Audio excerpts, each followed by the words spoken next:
에베소서 강좌와 설교 차 동영상입니다. 오늘은 에베소서의 1장 편지를 시작하며 부분에 대해서 한번 살펴보려고 합니다. 에베소서 1장 1에서 23절인데요. 아마 전체를 다 보지는 못할 것 같고 부분적인 1번, 2번만 보게 될 것 같습니다. 그래서 에베소서의 시작이지요. 편지를 시작하며 인사말, 축복의 말씀, 그리고 감사와 기도, 이렇게 세 부분으로 구성이 됩니다. 그래서 이번 강의에서는 저희가 인사말하고 축복의 말씀을 보도록 할 텐데요. 다음 주에 감사와 기도에 대해서는 한번 살펴보도록 하겠습니다. 먼저 간략하게 여러분들에게 한 가지 힌트를 드리자면은 이 축복의 말씀 안에 에베소서의 모든 핵심 가르침이 이 안에 다 담겨져 있습니다. 그래서 여러분들이 이 축복의 말씀을 잘 이해하면 사실은 에베소서 전체에 대한 어떤 이해가 분명해질 것으로 보입니다. 오른쪽에 보이는 사진은요, 고대 에베소서에 있는 고대의 어떤 로마인들의 길에 대한 회복된 유적지를 보여주고 있습니다. 로마인들은 정복지에 항상 도로를 만들어줘요. 이렇게. 그래서 모든 길은 로마로 통합니다. 우측으로는 이제 뭐 상가들이 있었고요. 그 상가들의 폐허 속에서 기둥만 남아 있습니다. 바울이 아마 이 에베소서 이 길을 걸으면서 복음을 전했을 수 있습니다. 자, 인사말에 대해서 먼저 한번 살펴보도록 하겠습니다. 본문인데요. 본문은 하나님의 뜻으로 말미암아 예수 그리스도의 사도된 바울은 에베소에 있는 성도들과 그리스도에게 속한 신실한 자들에게 편지를 씁니다. 하나님 우리 아버지와 주 예수 그리스도로부터 오는 은혜와 평강이 여러분에게 임하기를 기원합니다. 바울의 인사말은 서신서의 일반적인 형식을 잘 따르고 있습니다.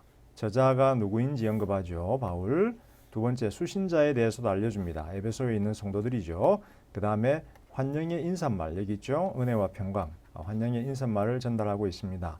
이 세 가지는 저자, 수신자, 환영의 인사말, 서신서의 매우 전형적인 내용들입니다. 바울뿐만 아니라 다른 많은 고대의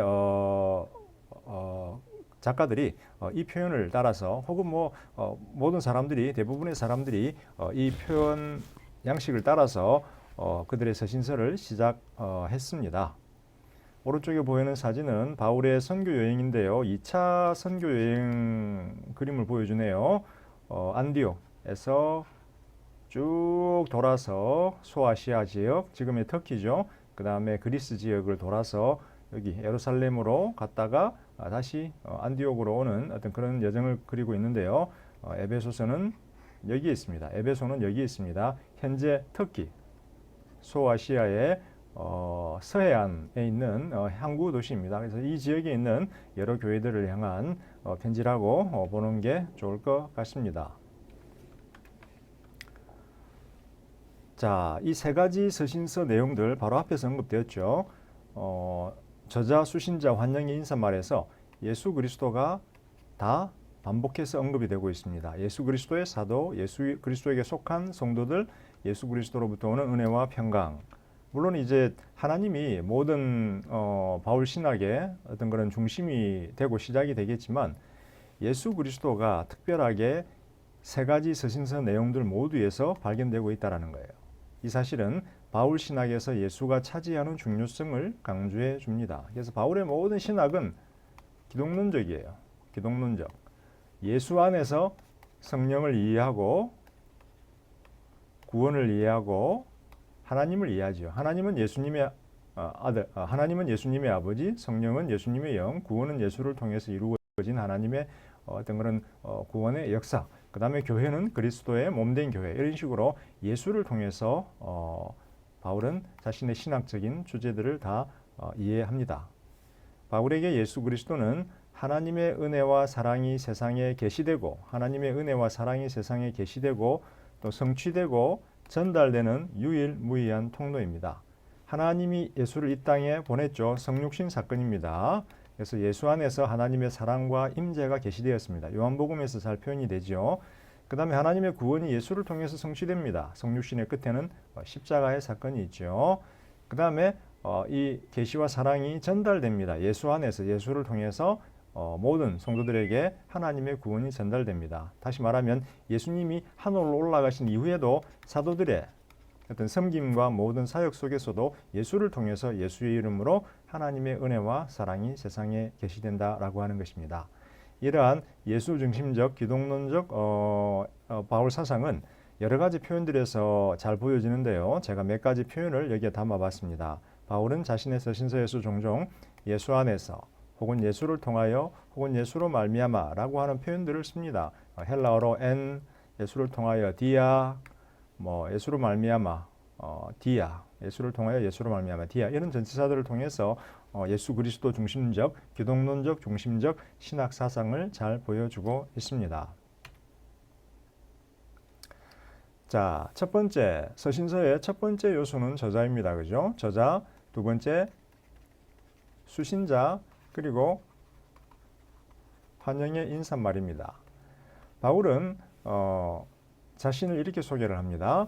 하나님의 뜻으로 말미암아 예수 그리스도의 사도가 된 바울이다라고 이야기합니다. 사도라고 하는 단어의 의미는 보냄을 받았다, 보냄을 받은 자라고 하는 의미입니다. 보냄을 받았다라는 것은 보낸 자가 있고 보냄을 받은 목적이 있겠죠. 보낸 자는 누구겠어요? 보낸 자는 바로 예수 그리스도죠. 예수 그리스도가 바울을 보낸 거예요. 그래서 바울은 예수의 사도예요. 근데 보냄을 받을 때는 목적이 있죠. 무엇을 하라고 그랬나요?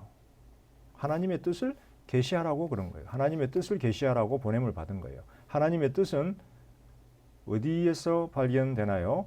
하나님의 뜻은 예수 그리스도의 복음 안에서 발견됩니다. 그래서 예수 그리스도의 복음을 듣고 믿고 구원을 얻으라는 거지요. 이게 바로 하나님의 뜻입니다. 따라서 사도된 바울은 자신을 보내신 분이 누군지, 왜 보냄을 받아야 하는지에 대한 내용을 여기서 표현을 하고 있습니다. 하나님의 뜻으로 말미암아 예수 그리스도의 사도된 바울이다라는 거죠.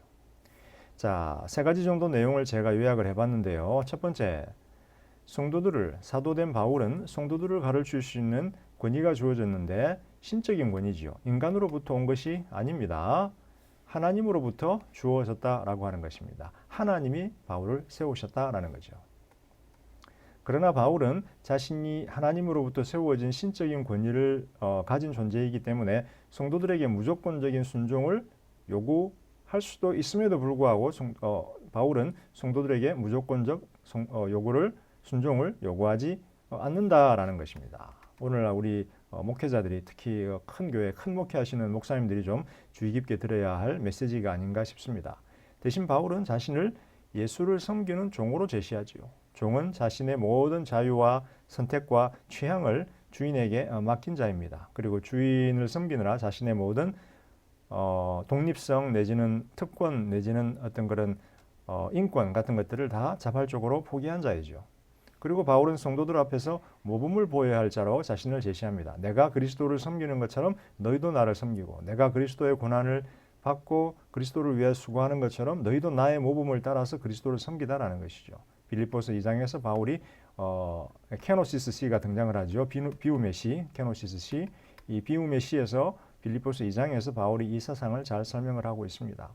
여기서 우리는 이 저자에 대한 자신의 소개에서 우리는 바울 사역의 핵심을 볼 수가 있는데요. 그것은 앞에서도 언급했지만 하나님의 뜻을 따라 예수 그리스도의 복음을 전하는 것이다라는 것입니다. 예수 그리스도의 복음 안에는 십자가에서 희생을 당하신 예수 그리스도의 죽음을 통해서 죄를 사함받고 하나님과의 관계가 회복되어서 하나님의 자녀가 되었다라고 하는 내용들이 담겨 있습니다.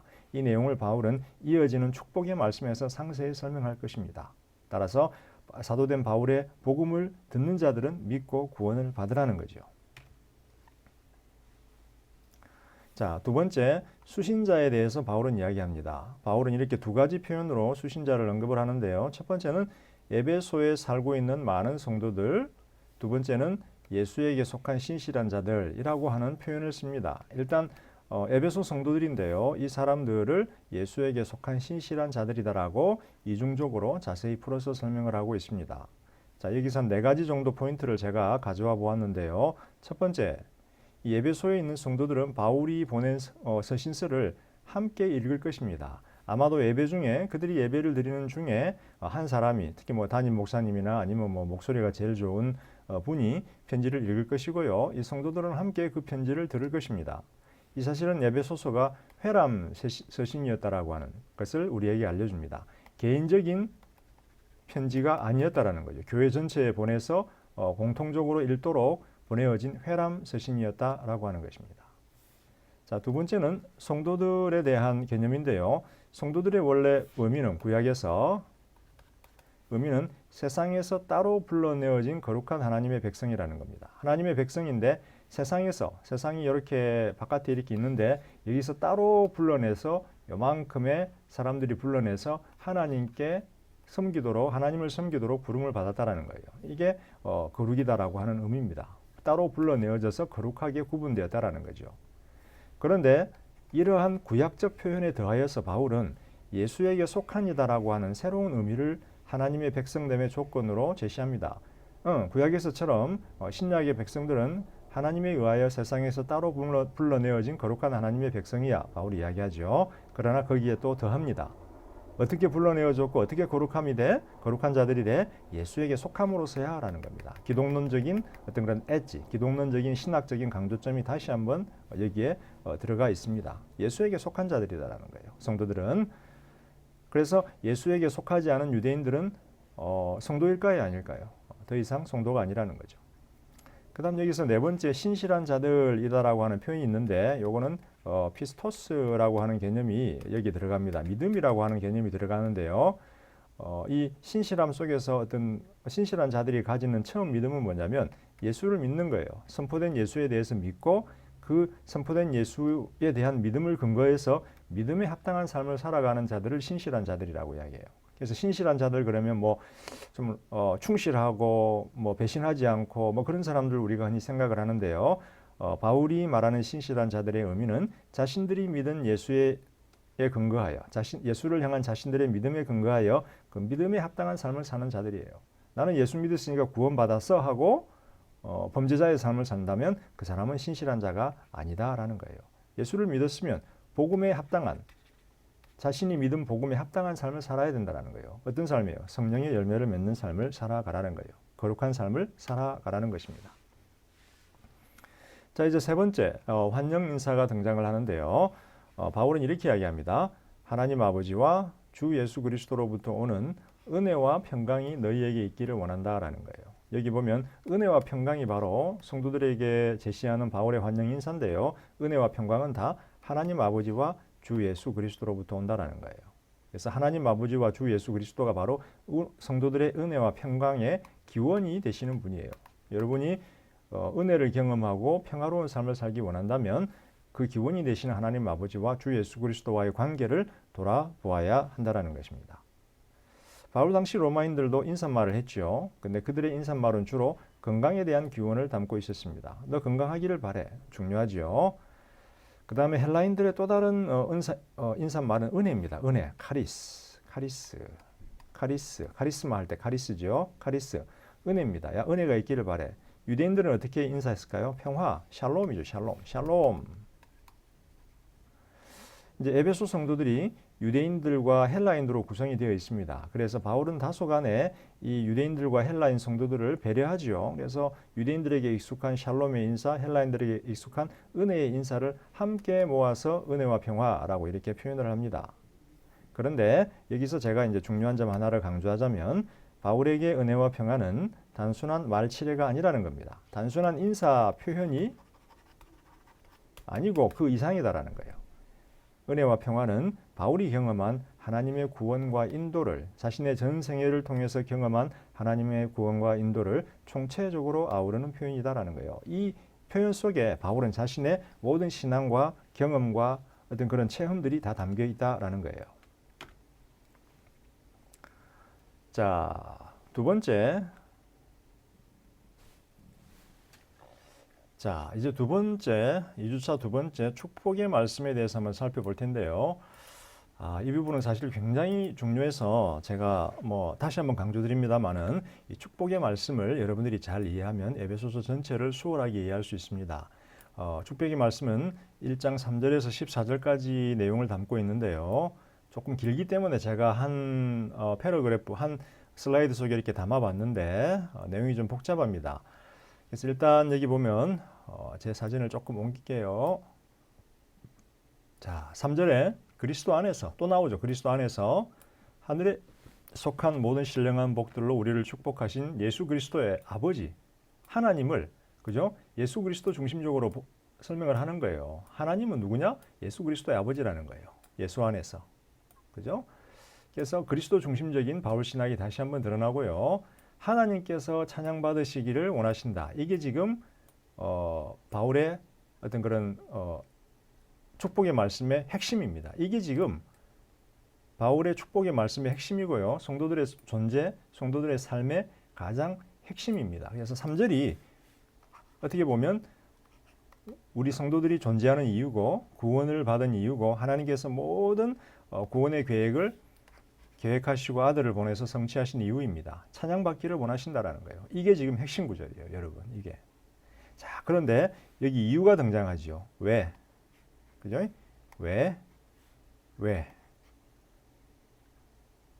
이유, 그다음 여기 왜? 이렇게 이유가 등장을 합니다. 한 큰 세 블락이죠. 세 블락. 이건 하나니까 한 블락, 두 블락, 세 블락 정도에 걸쳐서 이유가 설명이 되고요. 그다음에 이유가 설명된 다음에 항상 영광의 찬송이 언급됩니다. 우리가 그의 은혜로우신 영광의 찬송이 되고 하나님의 영광의 찬송이 되고 하나님의 영광의 찬송을 위하여라고 하는 영광의 찬송, 하나님이 찬양 받으시기를 원하시기 때문에 우리가 영광의 찬송이 된다라는 거예요. 그죠? 그런데 왜 하나님께서 우리의 영광의 찬송이 되고 우리가 하나님께 영광을 돌려드려야 할까요? 그것은 바로 하나님께서 우리를 그리스도 안에서 다시 한번 그리스도가 나오죠. 그리스도 안에서 선택하셨고 하나님의 자녀들이 되도록 예정하셨고, 장로교인은 굉장히 예배소서를 좋아하지요. 선택, 그죠? 예정, 감리교인은 조금 기분이 나쁠 수가 있습니다. 구속과 제사함을 경험하였고, 그 다음에 은혜를 받게 됐고 그의 뜻의 비밀을 알려주셨기 때문에 우리가 하나님을 찬양한다라는 거예요. 그 다음 여기 보세요. 또 그리스도 안에서 하나님의 뜻의 결정대로 일하시는 분의 계획을 따라 예정함을 입고, 예정, 그죠? 장로교인들의 굉장히 좋아하는 본문이에요. 그다음에 그의 기업이 되었다라는 거예요. 그가 물을 상속이 되었다. 이런 이유들 때문에. 또 여기 있네요. 구원의 복음을 듣고 믿어 약속의 성령으로 인침을 받았기 때문에 이런 수많은 이유들로 인해서 하나님을 찬양한다라는 것입니다. 그런데 여기에 또 다른 에베소서의 핵심 구절이 등장을 하는데요. 여기 보면 우리가 하나님을 찬양해야 할 이유 중에 하나가 그의 뜻의 비밀, 하나님의 뜻의 비밀을 우리에게 알려주셨기 때문이래요. 근데 그 뜻의 비밀은 뭐냐면 때가 차서 만물, 즉 하늘에 있는 것들, 땅에 있는 것들을 다 그리스도 안에서, 다시 한번 그리스도 안에서가 등장하죠. 그리스도 안에서 통일한다라는 거예요. 통일. 만물을 그리스도 안에서 통일한다라는 거예요. 이게 바로 하나님의 뜻의 비밀이에요. 자, 요거 여러분이 기억하시고 그다음에 요거 기억하세요. 하나님이 찬양받는 것이 바로 모든 구원의 궁극적인 목적이고 이유다. 그다음에 하나님이 찬양받는 이유를 한마디로 표현하면 그것은 바로 하나님의 뜻의 비밀인데 그 비밀은 바로 만물이 그리스도 안에서 통일되는 것이다라는 겁니다. 하나님 아버지가 등장했고 예수님이 등장했죠. 그 다음에 성령님이 여기 등장을 합니다. 구원의 복음을 듣고 믿은 자들에게 약속의 성령으로 인침이 주어졌다라는 거예요. 인침이라고 하는 것은 마크죠, 마크. 여러분들이 송아지를 사면 어떻게 돼요? 옛날에는 송아지를 인두로 찢었어요. 인두로 찢어가지고 내 것 이렇게 해서 딱 표현을 하는 거죠, 그죠? 인두를 찢어 뜨거운 불에 인두를 뜨거운 불로 찢어가지고 송아지가 이렇게 있으면 송아지를 샀어요. 그죠? 그럼 이 인두, 내 것이라고 하는 인두를 송아지의 목이나 몸에다가 찢어버려서 표현을 하는 거예요. 내 것이다라고 흉터를 내서. 마찬가지로 성령께서 이 사람은 하나님 거야 라고 하면서 우리 몸에다가 우리 영혼에다가 내 것이다라고 하는 어떤 그런 성령의 인도로 인침을 받았다라는 거예요. 우리 눈에는 안 보이죠. 근데 영적인 존재들의 눈에는 다 보입니다. 자, 이 놀라운 본문에 대한 상세한 설명은 제가 제 책에서 자세히 설명하고 있으니까 여러분들이 좀 더 자세히 책을 읽으면서 내용을 살펴보시기를 바랍니다. 그리고 우리가 수업 시간에 좀 더 자세히 간략하게 그러나 자세히 상세하게 살펴보도록 하겠습니다. 다른 서신서와 마찬가지로 에베소서에서 바울은 간략한 인사말을 전한 후 축복과 감사의 말씀을 전하고 있습니다. 그런데 유대인들의 기도 형태, blessed be, 찬양하리로다 하나님 아버지께 라고 하는 기도의 형태를 통해서 유대인들이 하나님을 찬양하거든요.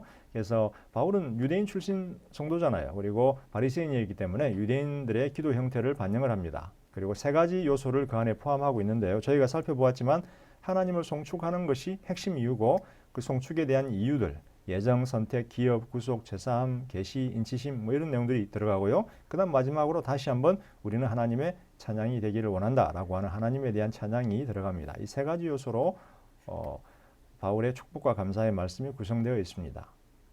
하나님을 찬양하고 송축하는 것은 구약에서 매우 빈번하게 발생합니다. 따라서 신약의 성도들도 구원에 대한 당연한 반응으로 하나님을 찬양하게 됩니다.